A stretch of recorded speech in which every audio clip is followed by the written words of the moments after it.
Right, here we go again, back with it. Oh, fuck.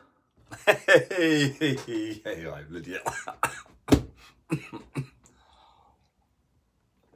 Right, just ran, home from work, getting in. Want to do a quick transfer video, yes.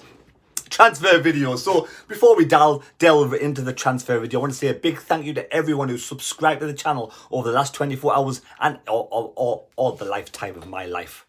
well, since I started the YouTube channel anyway. I don't know when I started that YouTube channel, but in 2013. It was some other daft channel then. But it's a new channel now. It's a mad mistake. But anyway, love of that shite. 16,011 people have subscribed to the channel. Thank you so much. Transfer news today, right? Transfer news. So, we all are expecting players in. We all know we need a striker. Ellis Sims.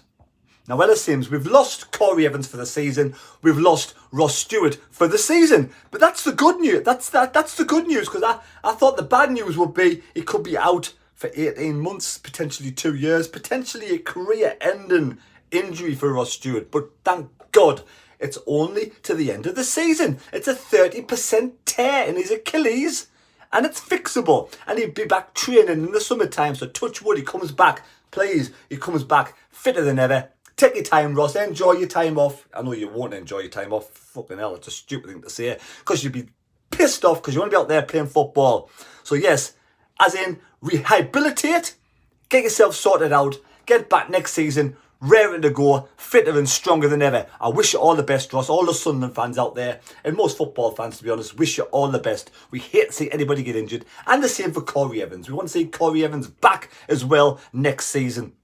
And also better than ever at the age of probably about 30, 33, Corey Evans. So, today, transfer news. Before we move on to incomings, potentially an outgoing. Bailey Wright, it's 50-50 at the moment. We've got Joe Anderson in. We really do need to keep Bailey Wright. We need, because we've got Danny Bart could get injured at any time.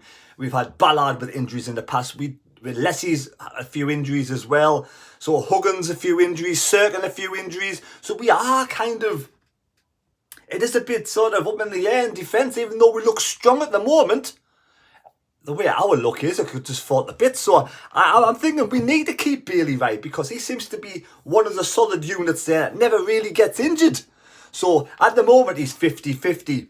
He hasn't been around the building today, so I don't know what's going on. There's rumours with Rotherham. Now, I know a lot of staff at the Stadium of Light and the Academy of Light want to keep Bailey Wright at Sunderland. And I know I want to keep him there. We need to have a strong squad to the end of the season to really push for the playoffs. But that one's in the balance, 50-50, if he stays or if he goes. Right, so now we're going to move on to transfers. Right, in this transfer window, we brought in Pierre Ekwa, John Anderson. John Anderson is about 90 years old. Sorry, John. No, you're not 90. Joe Anderson, Joe Gelhard, and Isaac Lahaji. We brought 4 players in, but we have getting rid of Leon Diaku out on loan for the rest of the season, and Joe Matete. Now, Joe Matete, what about Jay Matete?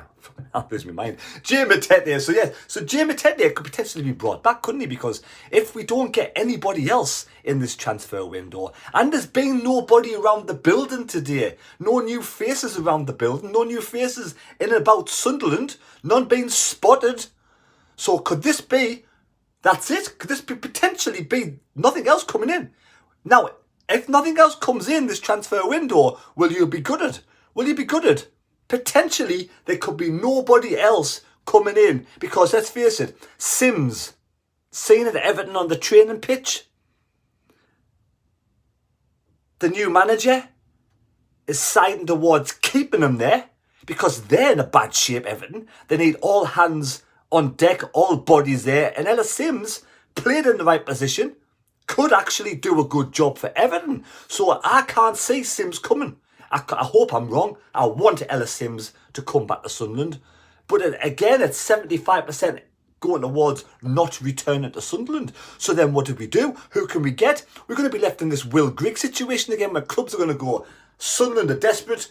they're going to spend a fortune on a striker. We're going to make them pay a fortune for a striker.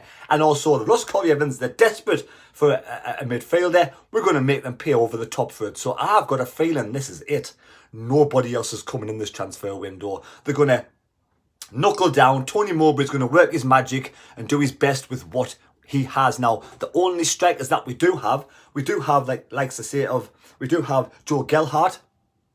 And then this new kid, who's a kind of replacement for Ahmad, but Ahmad could be used further forward. So we have got a lot of attacking ability on the pitch without even having Ross Stewart there. So, and we have like the Pritchard coming back. So, to be fair, I've got a feeling there's nobody else coming in. But I hope I'm wrong. Sources out there I've been talking to saying potentially this could be it. Could be nobody else coming in. But, you know, there's always wiggle room there. There's always somebody could be on the blower last minute driving up to Sunderland, and if that's the case, SAFC Fan TV are down there tonight. Yes, we Philly, the Roman reporter. Remember last January when you got Jermaine Defoe? Is it Jermaine Defoe? No, it's not Jermaine Defoe. He will be down tonight at the AOL, the Raven reporter. Watching out for any late signings, any late bodies coming up in the cars, any bodies inside. He'll be interviewing different people, kicking about.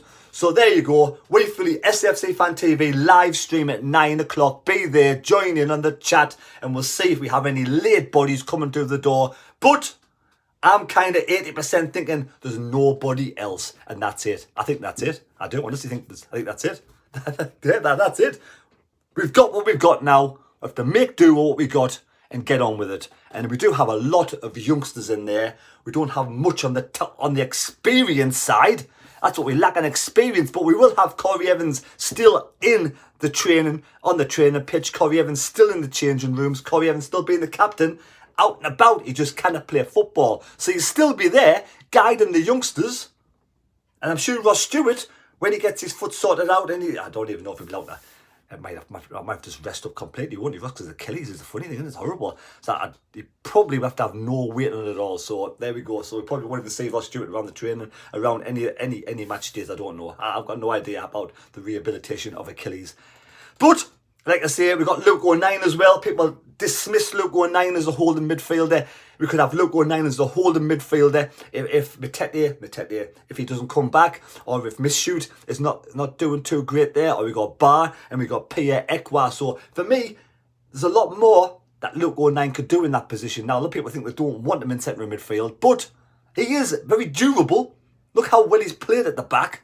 So we may have to use Luke O'Nien if nobody else comes in. So we've got experience with him, experience with Danny Bard. We've got hopefully touch with Bailey Wright stays. But like I said, after that, we lack an experience. That's the problem. Hopefully the young kids, though, they are growing in strength.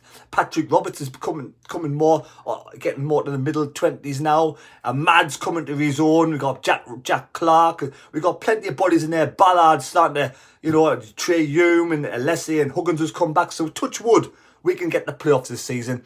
We certainly hopefully we won't be going down, but I'm pretty confident we won't. But there we go. So far, nobody else is coming into the club tonight unless it's the last minute surprise. And like I said before, SFC Fan TV, we Philly will catch you at the years. Take care, God bless me, God go with you. Give us a thumbs up. Or, if you're just sick of seeing me face and you don't like the doom and gloom of nobody else coming in, give us a thumbs down. I might be wrong. I hope I'm wrong. I hope somebody comes in. I hope we get 2 more players in. But at this moment in time, I'd say 80% nobody else is coming in. There we go. Please subscribe. Take care. We'll see you later. Also, I want to give a special happy birthday shout out for tomorrow, Adrian Britton. Yes, Adrian Britton, a massive, massive Sunderland fan. Absolutely loves going to matches. And he's a big fan of this channel. So thank you, Adrian Britton. 10 years old tomorrow. 10 years old tomorrow.